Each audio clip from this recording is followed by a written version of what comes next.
Hi friends, welcome back to my channel. ఈరోజు నేను ఎన్నో ఔషధ గుణాలున్న బచ్చల కూర పప్పు చేస్తున్నాను. ఇది చాలా మంచిదండి ఆరోగ్యానికి, అలాగే టేస్ట్ కూడా చాలా బాగుంటుంది. 4 కట్టల బచ్చల కూర తీసుకోవాలి. శుభ్రంగా కడిగి సన్నంగా తరిగి పక్కన పెట్టుకోండి. అలాగే కందిపప్పుని 2-3 సార్లు శుభ్రంగా కడిగిన తర్వాత ఈ బచ్చల కూరని మనం కట్ చేసుకొని పక్కన పెట్టుకున్నాం కదా, దాన్ని దీనిలో వేసుకోండి. ఇలా వేసిన తర్వాత ఒక 5-6 పచ్చిమిరపకాయలు ఇలా నిలువుగా కట్ చేసి వేసుకోండి. అలాగే ఒక పెద్ద టమాటాని కూడా కట్ చేసి వేసుకోవాలి. ఇప్పుడు దీనిలో 1 టేబుల్ స్పూన్ వరకు సాల్ట్ వేసుకోవాలి. సాల్ట్ అనేది సరిపోకపోతే మనం చివరిలో వేసుకోవచ్చు. అలాగే 1/2 టేబుల్ స్పూన్ వరకు పసుపు వేసుకోవాలి. 1.5 టేబుల్ స్పూన్ వరకు కారం కూడా వేసుకోవాలి. చిన్నపిల్లలు ఉన్న వాళ్ళైతే కొద్దిగా తగ్గించి వేసుకోండి.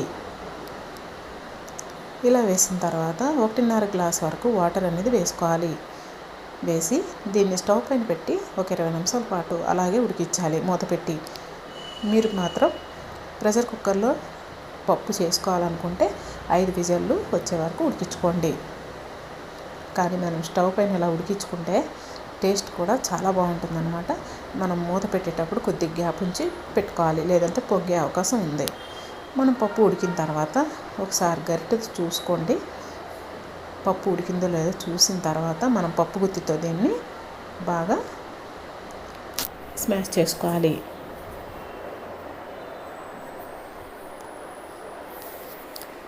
దీన్ని మెత్తగా ఇలా చేసుకుంటే మనకి పప్పు అనేది చక్కగా కలిసిపోతుందన్నమాట.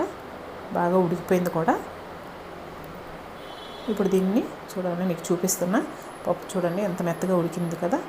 సో ఇప్పుడు దీనిలో మనం ఒక చిన్న నిమ్మకాయ సైజ్ అంతా చింతపండు అనేది మనం వేసుకోవాలి. ఈ చింతపండు రసం వేయడం వలన మనకి పప్పు మరింత టేస్టీగా ఉంటుందన్నమాట.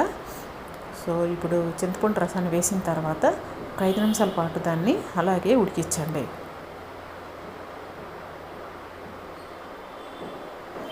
ఒక 5 నిమిషాల తర్వాత మనకి ఈ విధంగా ఉడికి ఉంటుంది కదా.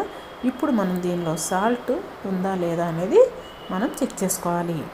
సరిపోకపోతే సాల్ట్ అనేది అడ్జస్ట్ చేసుకోవాలి.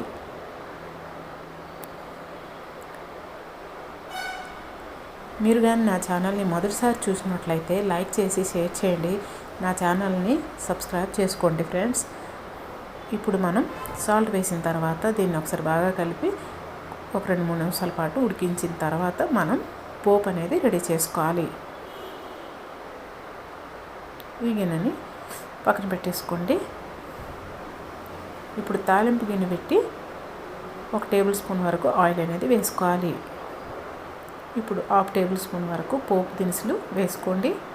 అలాగే 5-6 వెల్లుల్లి రవ్వలు కూడా దంచి వేసుకోవాలి. ఒక 3 ఎండుమిరపకాయలు వేసుకోండి. ఇలా వేసిన తర్వాత ఇవి కొద్దిగా మనం ఫ్రై చేసుకోవాలి. ఈ ఫ్రై అయిన తర్వాత ఒక చిన్న ఆనియన్ని కట్ చేసి వేసుకోండి. అలాగే కొద్దిగా కరివేపాకు కూడా వేసుకోవాలి.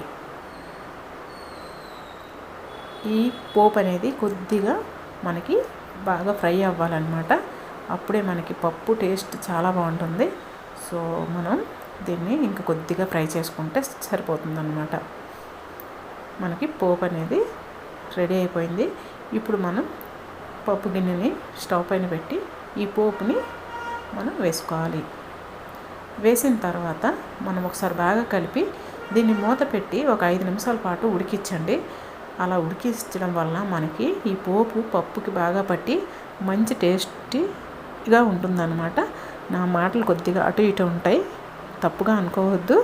సో మరి మీకు కానీ నా వీడియో నచ్చినట్లయితే లైక్ చేయండి, షేర్ చేయండి. అలాగే నా ఛానల్ని మొదటిసారి చూసినట్లయితే సబ్స్క్రైబ్ చేసుకోండి.